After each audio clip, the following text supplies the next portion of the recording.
What's up, guys? Brandon with Millionaire Heating, Air, and Plumbing. Hey, I want to show you guys how I personally dial in the static bypass for a zoning system.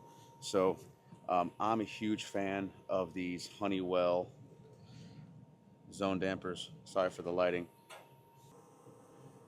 So these Honeywell static bypass dampers. So the key here is you want to set this guy not for when both zones are opening. So like here's our smaller upstairs, over there is our larger downstairs.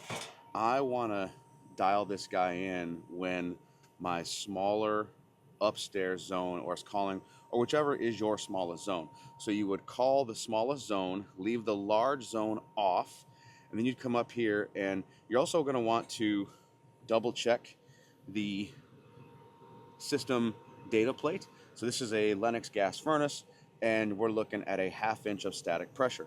So what I'm going to want to do is run my small zone in heat or cool, doesn't really matter. I prefer cooling because that's going to be a higher blower speed.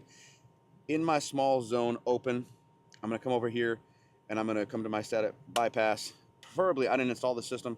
Preferably, I'd want this more in the middle of this plenum.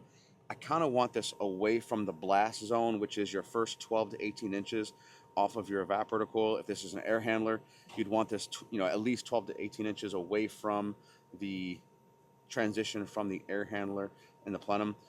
This is what I've got, and unless the customer wants to change it, we're going to have to work with it. But assuming this was out of the blast zone, I'd come over here and I would, let's just say that this was sitting something like this, and that was where the last company had left it, right? Or sometimes you see this is upside down. Well, there's a button off to the side over here.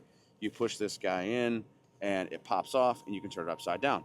Well, assuming this is going the right direction and our static bypass is going the way it needs to run, and we're trying to control specific pressure off of the smallest zone, I'm going to come over here and I'm going to dial this.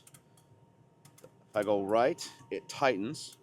I'm going to make sure that I get this dial right here, right on half or close.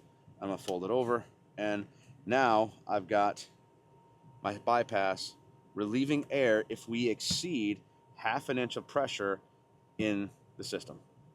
That's how I do it.